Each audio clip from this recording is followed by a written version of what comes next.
अस्सलाम वालेकुम, I am Saira Sajid. Welcome to another episode of ladies first. आज जो मेरी स्माइल है प्रोग्राम के स्टार्ट में ही, ये क्यों है आपको भी पता चल जाएगा, क्योंकि हमारे पास जो गेस्ट हैं माशाल्लाह हमेशा से बहुत स्पेशल लेडीज होती हैं, बट आज तो बात ही कुछ और है। तो आपका जो है इंट्रोडक्शन करवाती हूँ। सबसे पहले हमारे साथ जो मेरे साथ यहाँ पे बैठी हैं, बहुत खूबसूरत आवाज है, वेलकम करते हैं इनको, Maira Robeel. Thank you so much, thank you so much. आपका बहुत शुक्रिया यहाँ पे आने का। अभी बातें तो होंगी मजे की, जो हम पहले कर चुके हैं वो भी दोबारा से करेंगे। हमारे साथ यहाँ पे एक और ही वेरी स्पेशल लेडी, उनकी स्पेशलिटी ये है कि वो करती हैं आर्ट वर्क, कलर्स के साथ, वॉल पेंट के साथ। मैंने पहली ऐसी एक देखी है लेडी जो कि इस फील्ड में काम कर रही हैं, प्रोफेशनली कर रही हैं। उन स्टूडेंट्स को तो देखा ही है जो कि अपने प्रोजेक्ट्स करते हैं और ग्रुप्स की शक्ल में वो लेडीज करती हैं काम, बट प्रोफेशनली इस प्रोफेशन को ऑन करते हुए मैंने पहली लेडी देखी है। तो आज आपके सामने उनको हम लेके आए हैं, तो वेलकम करते हैं सारा रोबील को। अस्सलाम वालेकुम, थैंक यू सो मच इतनी लंबी तारीफ के लिए। वालेकुम अस्सलाम। सारा, आपसे तो बहुत सी बातें करनी है, बहुत ज्यादा बातें करनी है। सारा मुझे कह रही थी सारा बहुत कम कम बोलती हैं, थोड़ा थोड़ा बोलती हैं, पर आज हम बुलवाएंगे इनसे, वो सब बातें पूछेंगे कि एक्सपीरियंस इनका कैसा है।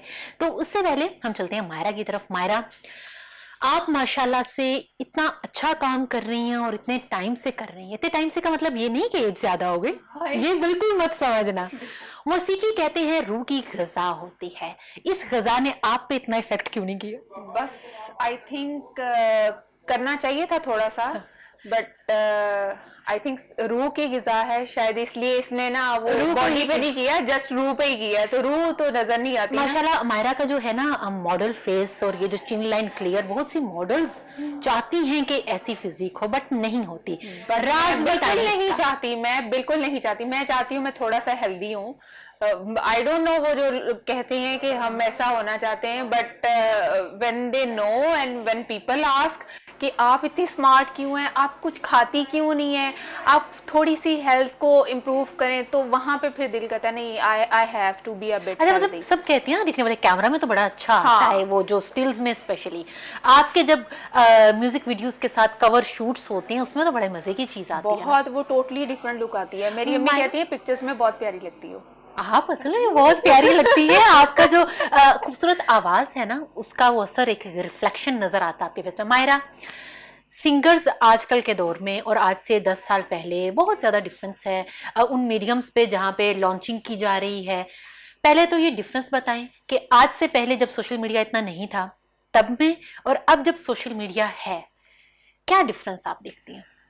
डिफरेंस जो मैंने नोट किया है, एक्चुअली पहले आई थिंक टैलेंट जो था वो ज़्यादा लोगों तक पहुंचता था, इवन के सोशल मीडिया इतना ज़्यादा नहीं था। मतलब वो Instagram, Facebook, like advertisement, all these things, लेकिन फिर भी वो आपका टैलेंट आई थिंक इतना प्योर था कि वो लोगों की मतलब दिलों तक और उनके कानों तक just straight away it went straight away.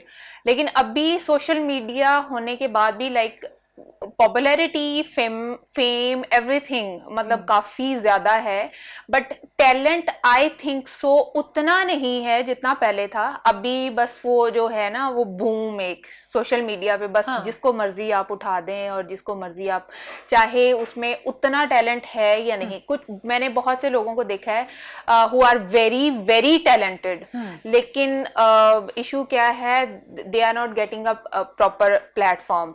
तो जिनके पास प्लेटफॉर्म प्रॉपर है वो तो इसको यूज कर रहे हैं। सो डिफरेंस आई थिंक यही है कि व्हाट आई बिलीव के पहले ज्यादा टैलेंट था, अभी भी है नो डाउट कि टैलेंट नहीं है, बट पहले प्योरिटी ज्यादा थी, lyrics, music, each and everything came from your heart. मतलब हार्डवर्क बहुत ज्यादा था। पहले जो जज करने वाले लोग थे वो लोग थे जो कि एक्सपर्ट्स थे। अब जज वो करते हैं जो कि बैठे हुए हैं बस घर से, चाहे वो कितनी मार खा के आए हैं, वहां पे बैठे हुए हैं और वो जज करें, कमेंट्स पास कर रहे हैं, बिल्कुल नो डाउट। मतलब उसमें जो एक है ना, एक आप कह सकते हो कि बहुत ज्यादा स्ट्रॉन्ग जो चीज आपकी आती है म्यूजिक से, lyrics, composition, each and everything, वो as compare to old music is not that much. आप आज पहला सॉन्ग आप सुने, मतलब जो ओल्ड म्यूजिक है, वो अगर आपने 10 साल पहले का भी सॉन्ग है, 15 साल पहले का भी सॉन्ग है, यू स्टिल, मतलब आप स्टिल उसको बड़े ही दिल से और बड़ी खुशी से सुनते हैं, and you feel like old is gold. But nowadays जो म्यूजिक है वो आप कुछ टाइम तो सुनते हैं, but after some time you get तो क्या आप ये समझती हैं कि इसमें कंपोजिशंस का बड़ा अमल दखल है, कंपोजर्स बड़ा इंपॉर्टेंट रोल इसमें प्ले करते हैं? आई थिंक जो चीज मुझे अट्रैक्ट करती है किसी भी सॉन्ग में, दैट्स लिरिक्स. अगर लिरिक्स स्ट्रॉन्ग है, that can touch anybody's heart. और जब वो चीज किसी के दिल को जाके लगती है ना, तो वो फिर जिसे कहते हैं ना परमानेंट हो जाती है.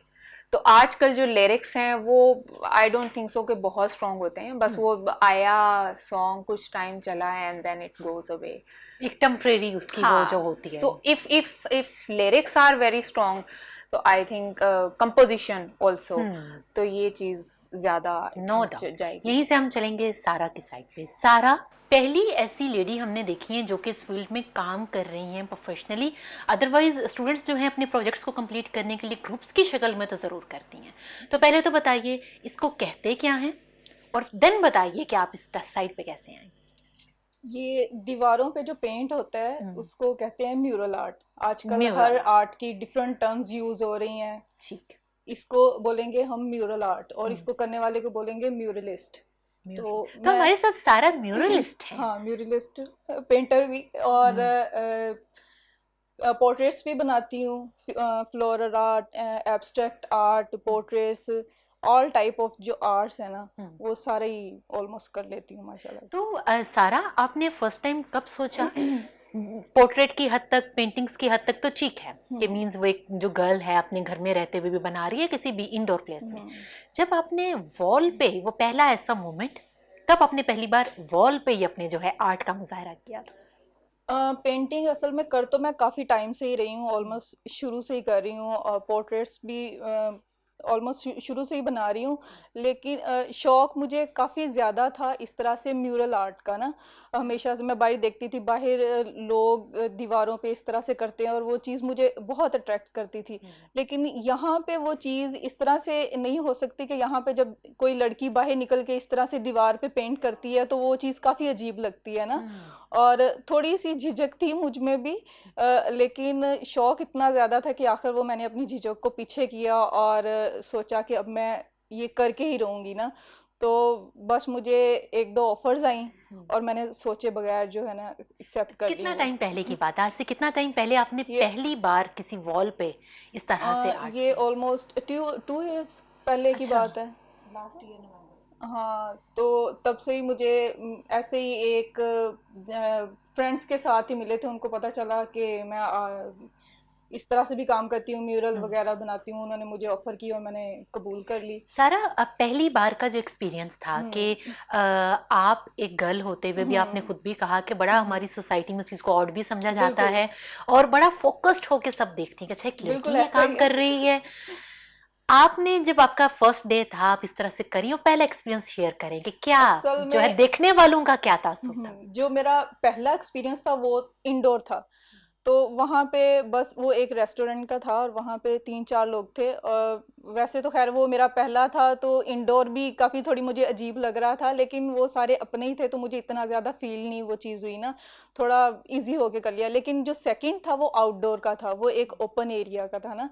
तो वहाँ पे जब मैं करी थी तो साइड के जितने लोग थे ना वहाँ पे इकट्ठे हो जाते थे, और वो मुझे ये चीज़ काफ़ी अजीब लगती थी. और उस वजह से कभी कभी वो थोड़ा मैं फील भी कर जाती थी, थोड़े साइड पे बैठ जाती थी. लेकिन जब आप फ्लो में कर रहे होते हैं ना एक चीज़, तो वो फिर आप पीछे ध्यान नहीं करते कि कौन कौन खड़ा देख रहा है और क्या फील कर रहे हैं. फिर मैं अपने ही ध्यान में सारा लगी का रहती देखा थी. है खुद से, इतना अच्छा, इतनी बड़ी बड़ी वॉल्स पे पेंट, और वो बिल्कुल ऐसे लग रहा था जैसे प्रिंट करके वो फ्लेक्सेस लगाए होते हैं ना, रियल वो वाली फील थी. और मैं जब इतनी हैरान हुई देखे कि ये सारा ने ये काम किया है. पहले तो उसको डिज़ाइन करना, देन उनको इतने बड़े स्केल पे उसको करना, ये बहुत बड़ी बात थी. और पहली बार जब मैंने देखा तो हमने सोचा कि आपके सामने ये चीज़ शेयर की जाए कि ये भी एक फील्ड है और प्रॉपरली इस पर काम किया जा रहा है. बिल्कुल ऐसा ही है. और ये वैसे भी इतनी वो इंजॉय करने वाली, इंजॉयमेंट वाला काम है ना. आप बहुत ही इस चीज़ को एंजॉय कर रहे होते हैं करते हुए ना, चाहे लोग देख रहे हैं या नहीं देख रहे, आप बहुत ही उस चीज़ को एंजॉय करते हैं। ये फन लविंग एक आपका इंटरेस्ट है, एक आप वैसे जो देखने वाले थे उन्होंने कितना इनकरेज किया? कौन लोग थे जिन्होंने इनकरेज ज्यादा किया? असल में कुछ लोग ऐसे होते हैं जिनकी ज़हनियत थोड़ी इस तरह से है कि वो आपकी इस तरह के काम को थोड़ा करते हैं, हौसला अफजाई नहीं करते, वो देख के थोड़ा अजीब फील करते हैं कि ये लड़की काम कर रही है, बाहर निकली हुई है, उनकी सोच भी थोड़ी उस लिहाज से थोड़ी वैसी हो जाती है। उस वजह से कभी कभी आप भी बुरा फील कर रहे होते हैं, लेकिन ज़्यादा लोगों ने मुझे इनकरेज ही किया है और हौसला अफजाई की है और एक साथ ही एक तरह से ना मेरा दिया है। तो कुछ लोग होते हैं जिनकी सोच थोड़ी वैसी होती है, उनको इग्नोर कर देना चाहिए, उनके बारे में वैसे भी इतना नहीं नो सोचना डाउट चाहिए। सारा आप जो काम कर रही हैं वो है ही इनकरेज करने वाला, बिल्कुल। मीन्स के आपने आउट ऑफ द बॉक्स एक थॉट थी उसको फिर आपने प्रैक्टिकली जिस तरह से कर रही हैं तो बहुत बड़ी बात है ये तो। Thank you. मायरा, आपने बताना है कि अभी जो आजकल में आपके अपकमिंग जो हैं क्या प्लान्स हैं, आप क्या करने जा रही हैं? अभी अपकमिंग में यही है कि कुछ म्यूज़िक वर्क मैं चाह रही हूँ, क्योंकि अभी दरम्यान में कि कोरोना की वजह से काफ़ी ज़्यादा फुल स्टॉप लगा है, काफ़ी बड़ा फुल स्टॉप लगा है, ऑलमोस्ट अराउंड 6 मंथ्स। तो अभी जस्ट मेरा यही माइंड है कि कुछ 2-3 अच्छे ट्रैक्स करूँ, कुछ वीडियोस करूँ और उस पे ही वर्कआउट जो तो है वो मायरा, सारा। अभी जैसे आपने कहा कि एक फुल स्टॉप लगा है और कोरोना के पहले और इसके आने के बाद का जो एक टाइम पीरियड था कितना चेंज आया है? क्योंकि इवेंट्स होना बंद हो गए। किसी भी एक सिंगर के लिए अपनी म्यूजिक वीडियो लॉन्च करने के बाद, सॉन्ग लॉन्च करने के बाद नेक्स्ट स्टेप होता है कि वो कॉन्सर्ट्स करते हैं। एक्चुअली कोरोना से पहले मतलब सारी चीज़ें काफ़ी फ्लो में जा रही थी, इवन के every business, not only music, every kind of business जो है वो जा रहा था फ्लो में। बट सडनली जो भी इसकी वजह से सिचुएशन क्रिएट हुई है उसकी वजह से म्यूज़िक पे भी इम्पेक्ट पड़ा है, ऑल अदर जो भी हैं बिजनेस उन पे इम्पेक्ट पड़ा है। अब इशू ये है कि corona almost it went away, but उस तरह से इवेंट्स नहीं हो रहे, ना ही आई थिंक अभी कुछ टाइम और होंगे। तो म्यूजिक जो लोग प्रोफेशनली इसको बहुत ज़्यादा मतलब कर रहे थे, जो like some people are doing only music and some people are doing something a part of it. तो मैं उनमें से हूँ जो म्यूजिक भी करती हूँ, but a part of it I am doing मतलब वर्क एंड कुछ और काफ़ी सारी चीज़ें। तो शुक्र है कि मतलब उसकी वजह से इधर many people went into depression as well. तो डिप्रेशन तो ऑब्वियसली अभी जैसे बात हुई, क्योंकि जहां तक देखने वाले शायद इस चीज को इतना ना समझ सकें, किसी भी एक सिंगर का मेन सोर्स ऑफ इनकम होता है, बिल्कुल, देन उसके जब कॉन्सर्ट्स होते हैं, सॉन्ग लॉन्चिंग तो होगी, वहां तक तो जस्ट वो एक आपका प्रॉपर वो सारा आ रहा होता है ना स्टेप बाय स्टेप, और जब लास्ट मोमेंट पे आके इस तरह की कोई सिचुएशन क्रिएट होती है and all your hard work और जो भी सारी चीजें हैं वो आपकी मतलब उस तरह से नहीं आती जो आप एक्सपेक्ट कर रहे होते हो। तो उसमें यही है कि मेरी तो बेस्ट विशेज हैं खैर फॉर एवरी सिंगल पर्सन, और मैं तो म्यूज़िक के साथ और भी कुछ काफ़ी सारी चीज़ें कर रही थी, तो शुक्र है इसका इतना मेरे पे इम्पेक्ट नहीं हुआ। बट आई होप सो कि जैसे जैसे अभी आपने कहा कि म्यूजिक के साथ और चीज़ें भी कर रही थी, ये जो आर्ट के साथ, ये तो ऐसा आप कह लें कि किसी में टैलेंट होता है कि जिसके लिए आपको पुरसकून माहौल चाहिए होता है। बिल्कुल, हसल बसल में रहते हुए आप किस तरह से जनरेट कर लेती हैं सॉन्ग्स एक्चुअली ये आपके बैक एंड माइंड पे चल रही होती हैं चीज़ें, दिमाग में चल रही होती हैं और दिल में चल रही होती हैं कि मतलब आपने क्या करना है। Then your family support, like as my sister always push up me कि you have to do it, like I am a kind of like lazy bird, मैं कहती हूँ कि मैंने करना है, but then my sister said you have to do it, please make create something more. हर कामयाब मर्द के पीछे औरत का हाथ होता है और कामयाब मायरा के पीछे उनकी सिस्टर का हाथ। Sister and mother also, she is also very supportive. अगर फैमिली की सपोर्ट ना हो, आई डोंट थिंक कोई भी लड़की इस तरह से काम कर सकती है, और स्पेशली सिंगिंग। अच्छा मायरा, ये थोड़ा सा बताइए, जब हम किसी भी ऐसी फील्ड में होती हैं जैसे सिंगिंग है, मॉडलिंग है, या कोई भी ऐसे जो कि ग्लैमरस जो हमें अपीयरेंस देती हैं, उसके बारे में समझा जाता है कि बैक पे जो है ना, ये all the time round the clock इसी कंडीशन में है। जैसे अक्सर अभी हम बात कर रहे थे कुछ दिन पहले भी कि वो जो पिक्स की बात है, या वो समझा जाता है कि राउंड द क्लॉक, इस पे थोड़े सा आप रोशनी डालें कि वो क्या होता है एक्चुअली ये सिस्टम। ये बस मैं सोच रही थी कि ये बात अभी तक आई नहीं क्योंकि एज यू नो लाइक मैंने आपसे शेयर किया था कि जब आप काम नहीं कर रहे होते then you are into a very relax mode. और मैं तो खैर वैसे ही जो है ना, अगर if I am not going outside तो घर में इज ऑलमोस्ट लाइक मासी टाइप गेटअप। तो मैं तो घर से अगर टेरेस पे भी जाऊं तो वो कहते हैं तुम्हें देख के तो वही ये चीज वो सोचेंगे घर के काम वाली आई है टेरेस पे, ठीक है।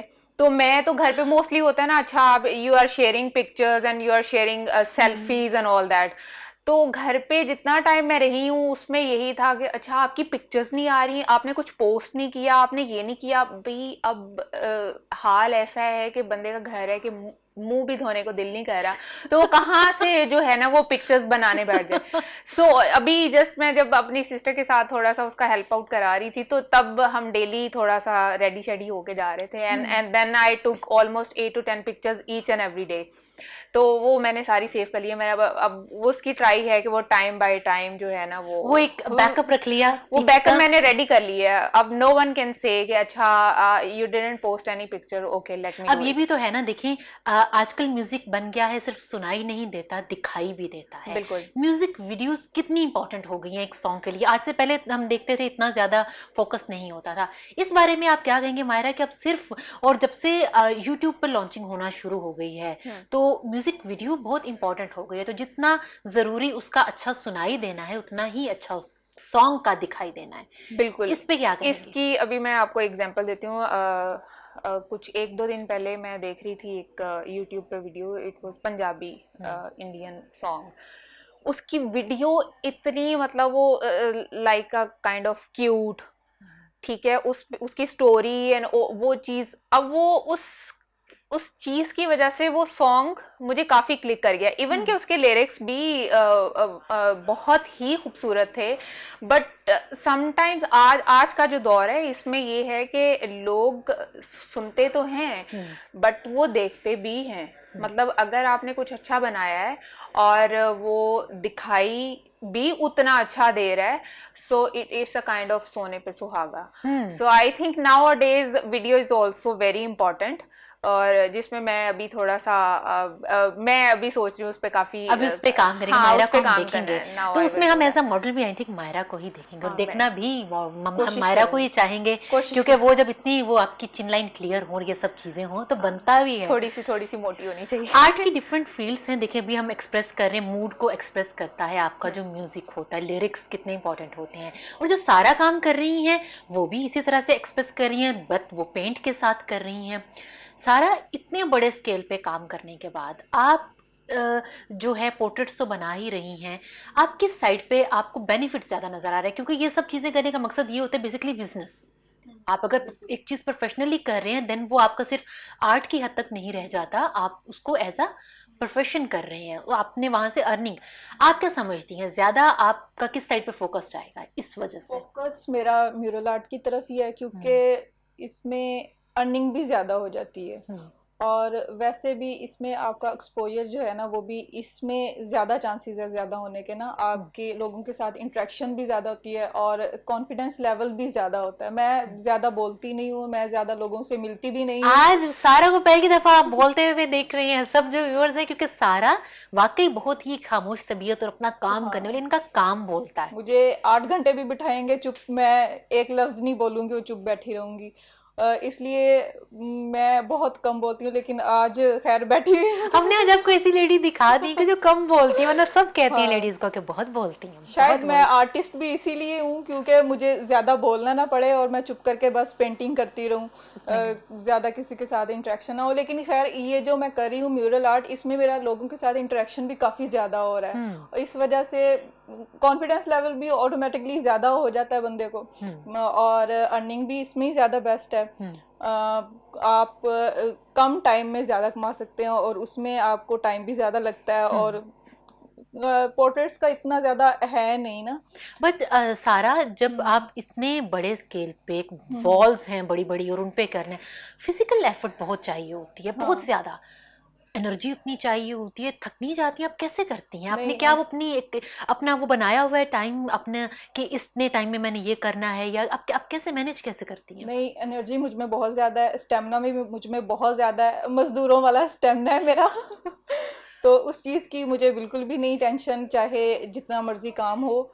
स्टेमिना का कोई भी इशू नहीं है, मैं नॉन स्टॉप 24 आवर्स भी कर सकती हूँ, और जितनी मर्जी बड़ी वॉल हो और जो भी हो उसका कोई इशू नहीं है, आराम से एनर्जी देखिए बहुत। ये सिनफे नाजुक जो है ना आपके सामने कई कई रूप में आ रही हैं, बड़ी बड़ी स्ट्रांग, ये हैं एक्चुअली रियल लेडीज जो हम उनको कहते हैं कि जब भी एक नाम आता है ना लड़की का और आप दिखने में माशाल्लाह आप वो भी बड़ी नाजुक सी लगती है और लगता नहीं है कितना बड़ा, लेकिन हूँ नाजुक क्योंकि बिल्कुल भी मैंने नहीं। काम देखा है सारा का और वो इतना काम और वाकई।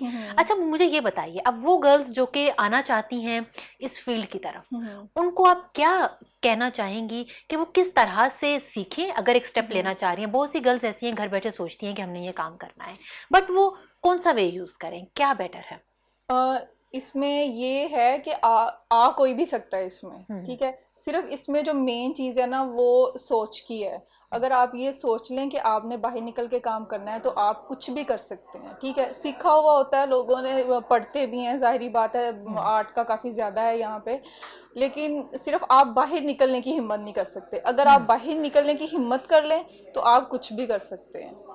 तो बस ये है, मैंने भी हिम्मत ही किया और बाहर निकली हूँ, वो भी हिम्मत करें और बाहर निकले, और ये ना सोचें कि लोग क्या सोचेंगे। जब आप ये सोचेंगे ना कि लोग क्या सोचेंगे, आप बाहर निकल के कोई काम नहीं कर सकते, क्योंकि लोगों का काम है यही है कि आपको इतना डिमोटिवेट कर दें कि आप घर से निकले ही नहीं, ठीक है। अगर बस वही जो कहते हैं ना कि अगर लोग सोच रहे हैं क्या सोच रहे हैं वो भी हमने सोचा है, तो फिर लोगों ने क्या सोचना है? लोगों ने क्या सोचना है, लोगों को टोटली इग्नोर करें और बस निकले और अपनी मस्ती में काम करें, लोगों को छोड़ें बस। Very well sir. मायरा, जो प्रोग्राम का एंड है वो तो हम आपके ट्रैक से ही करेंगे, पर मैं उससे पहले चाहूँगी कि जो इस फील्ड में काम कर रहे हैं लोग, उन लोगों के लिए नहीं कि जो आना चाहते हैं, आने के लिए तो आप देखती हैं कि बहुत सारे हैं ऑप्शन, आप इस फील्ड के उन लोगों को जो कि बनाने वाले हैं सिंगर्स को क्या मैसेज देना चाहेंगे?